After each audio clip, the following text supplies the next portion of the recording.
State of Alaska. Mr. President, request that proceedings under the quorum call be dispensed with.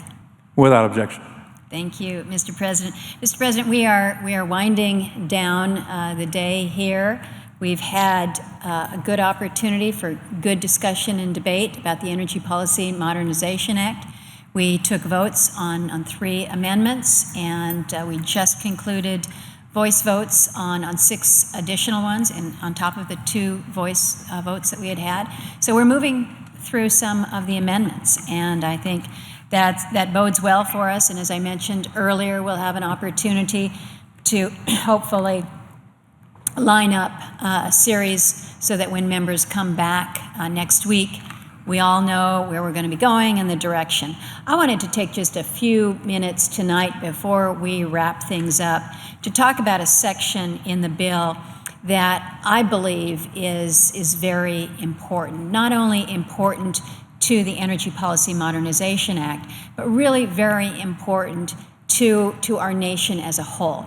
You and I, Mr. President, hail from a state that has been an oil producer for decades now. It is oil that sustains us, fills our coffers, allows for us to have an economy that is thriving and strong. It's struggling right now as we look at low production combined with low cost. But we also are a state that enjoys great resources when it comes to our minerals and our mineral opportunity. We have talked long in this body over the course of years about the vulnerability that we have as a nation when we have to rely on others for our energy resources. We talk about energy independence, we talk about energy security, and I think we recognize that when we can produce more on our own without others, it makes us less vulnerable. Energy security translates to national security. And I think that we've pretty much got that message around here, and we're doing more within this Energy Policy Modernization Act to make sure that we are less reliant on others for our energy sources, whether it is what we are doing to produce more within our fossil fuels, or being able to turn to those technologies that will allow us to access our renewable resources in a way that is stronger and more robust. But again, making sure that we have that energy security.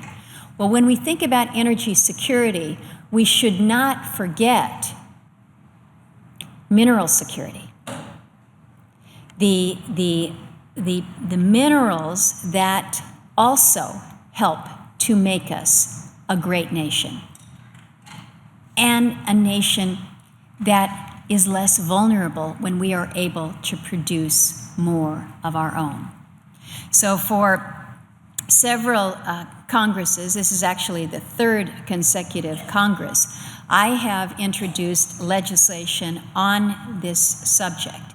It's a bill that I have titled the American Minerals Security Act, and what we have done within the EPMA bill, the Energy Policy Modernization Act, is to take much of that legislation and include it as part of a subtitle on critical minerals.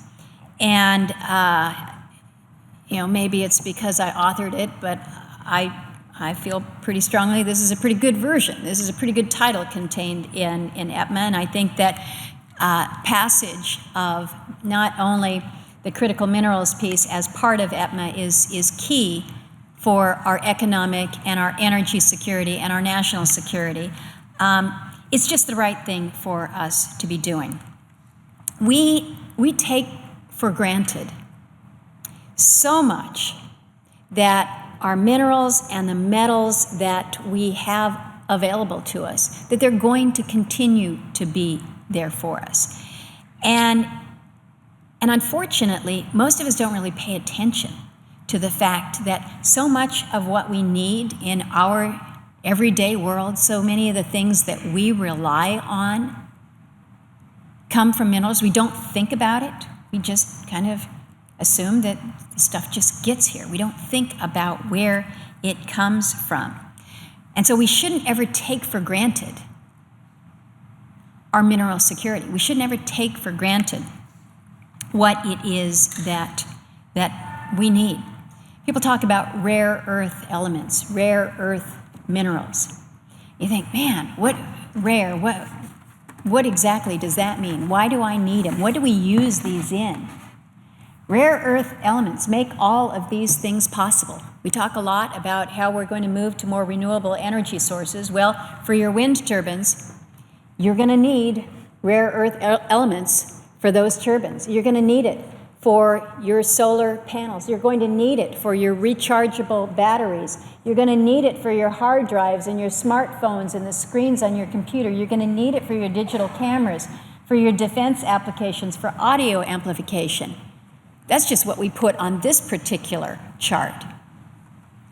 It's important to recognize that so much of what allows us to do the good things that we do, to communicate, to help defend, to help power our country, come to us because we have access to certain minerals.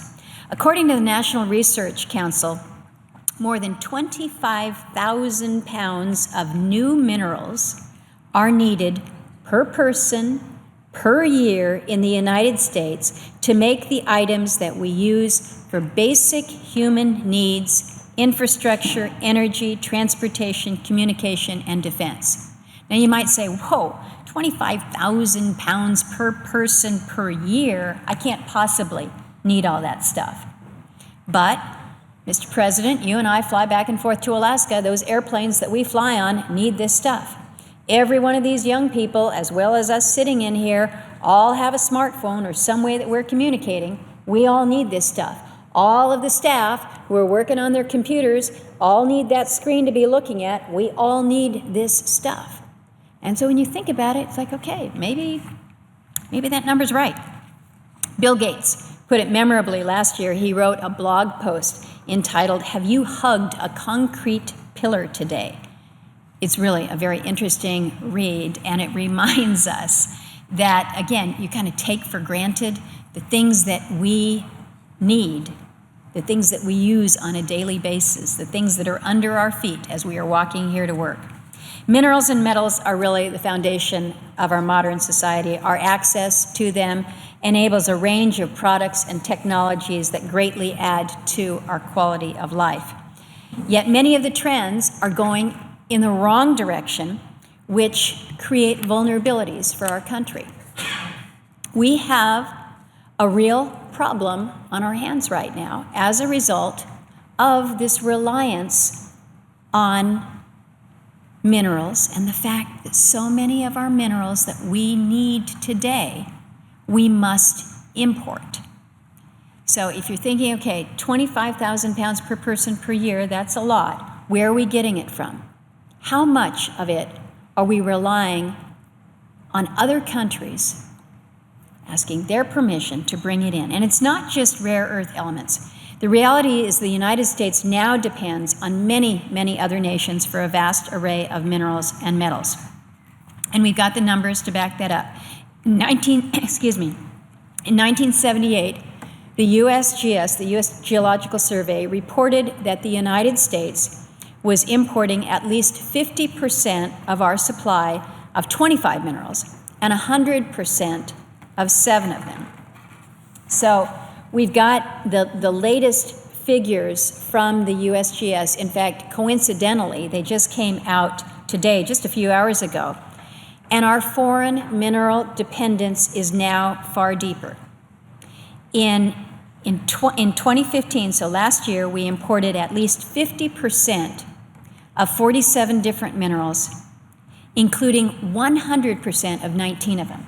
So on this list, what you have here are these minerals that we are 100% reliant on foreign nations for, whether it's bauxite, cesium, which we happen to have in the state of Alaska, I might add, graphite, which we have in Alaska, I might add, indium, iodine, manganese, mica, niobium, quartz crystal, rubidium. I'm going to stop now because they get more difficult to pronounce. But these are the minerals that we are 100% reliant on other nations for. And what do we use them in? We use them in transistors, electrical components, mirrors, rubber, vacuum tube, photocells, bicycles, fishing rods, golf iron shafts, baseball bats, defense applications, medical equipment, atomic clocks, aluminum, glass, enamel, batteries, gaskets, brake lining, fire retardants, magnets. Again, that's what we could put on the chart. We're 100% reliant on other countries for some of the things that are just basic everyday stuff that we don't think about. Again, I think we take for granted that it's just going to be there. It's going to be there for us. Let's take our cell phone. I'm not allowed to have it on the floor, and so I can't reach for it right now. But the smartphone that so many of us have, let's look at the elements of a smartphone. And when you look at what goes into the smartphone that most will be carrying in their pocket, for your screen, indium is part of the screen, alumina, silica is part of the screen, a variety of rare earths. Indium, all these rare earths here that we're looking at, all of them 100% reliant on other nations for what goes into the screen. For the battery for your smartphone, we have lithium, graphite, and manganese. Manganese and graphite, again, we're 100% reliant on foreign sources. Lithium, we're 50% reliant. That's in your battery. The electronics, the electronics of your phone. You've got tantalum, we're 100% reliant on that. Tin, lead, copper, silver, we're 70% reliant on tin. It goes to show, Mr. President, that the things that we take for granted, the things that we are all using all the time to communicate, to send messages home, do our business, we can't do it unless we get this stuff from somebody else, from some other country. But there are options for us. Just as there are options with us as we're talking about our energy sources and finding ways to produce more. We can find ways to help us produce more when it comes to minerals and mineral capacity so that we are less reliant. We had a hearing before our Energy Committee, and we had a witness by the name of Dan McGrory, and he leads the American Resources Policy Network, and he provided some pretty good examples of our nation's foreign mineral dependence. He pointed out that the minerals needed for clean energy technologies often come from abroad, threatening our ability to manufacture those technologies here at home. And this is what he wrote in his prepared testimony. Graphite is key to electric vehicle batteries and energy storage. The U.S. produces zero natural graphite. We're 100% import dependent. He said indium is needed for flat screen TVs and solar photovoltaic panels. Most indium is derived from zinc mining. The U.S. is 81% dependent for the zinc that we use, and we produce zero indium. I might add again, zinc we help from Alaska as well. Mr. McGrory goes on to say thin film solar panels are made of CIGS materials, and those letters stand for copper, indium, gallium, and selenium. We have a 600,000 metric ton copper gap at present, demand exceeding supply. Selenium is recovered from copper processing.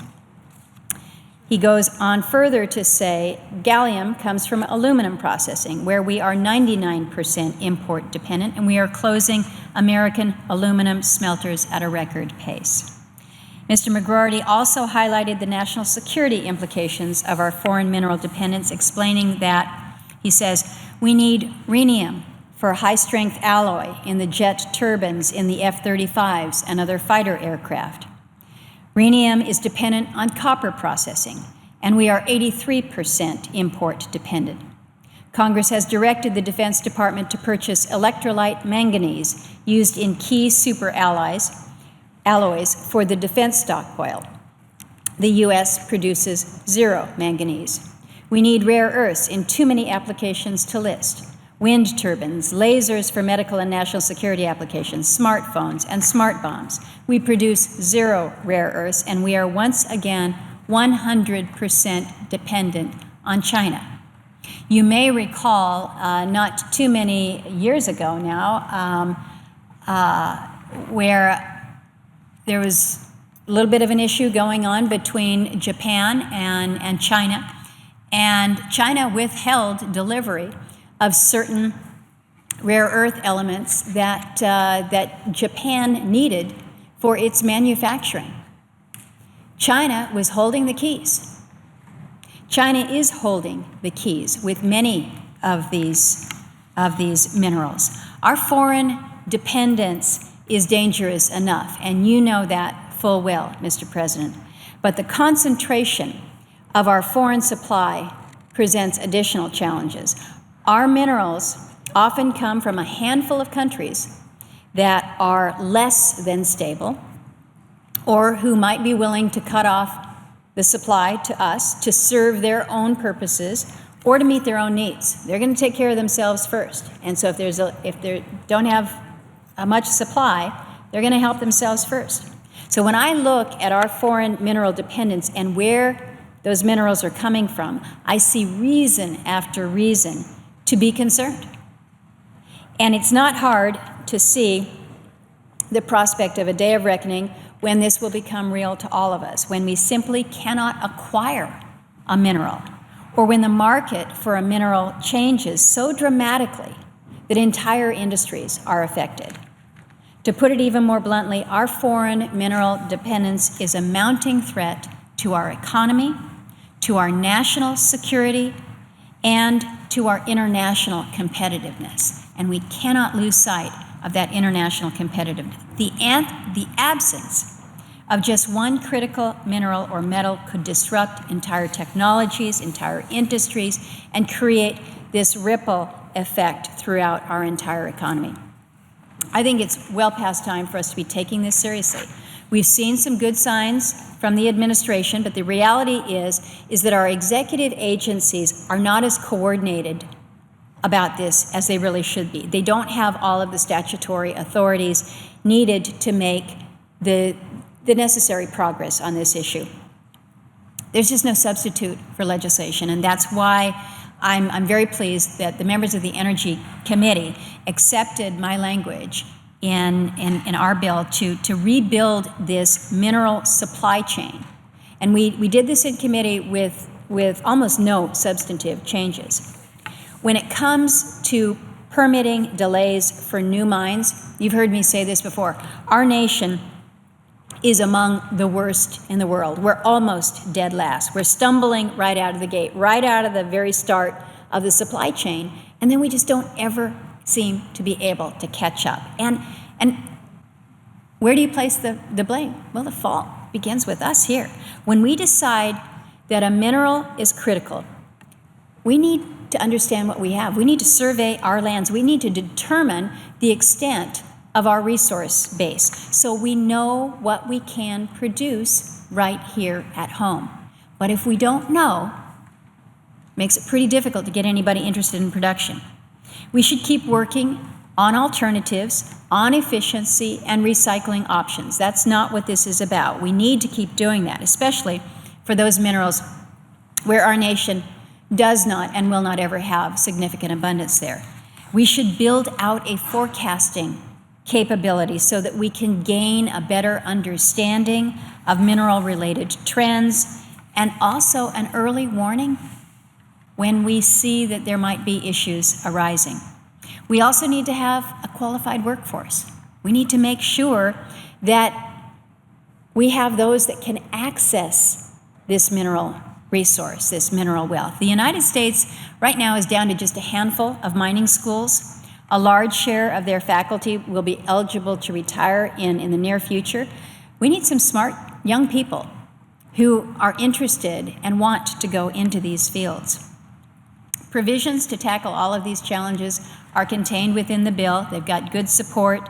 The director of the United States Geological Survey, the CEOs of the Alliance of Automobile Manufacturers, and the National Electric Manufacturers Association are just among some. State witnesses, former military officials, and many others have endorsed this approach. We've got a good opportunity to bring our mineral policies into the 21st century, and the mineral subtitle in this bipartisan energy bill offers us that chance. I want to note the other members of the Energy Committee that have been very helpful in helping to advance this. Senator Risch on the committee was very helpful. Senator Crapo, also of Idaho, Senator Heller, were all co-sponsors of the original bill with me, as well as many other co-sponsors from both sides of the aisle in recent Congresses, and we thank you for your support as well. I also want to acknowledge Secretary Moniz, the Secretary of Energy, and his team over there at DOE, and Director Kimball. She is the director at the U.S. Geological Survey. They helped us a lot with the technical assistance when it came to drafting this bill, and I appreciate that.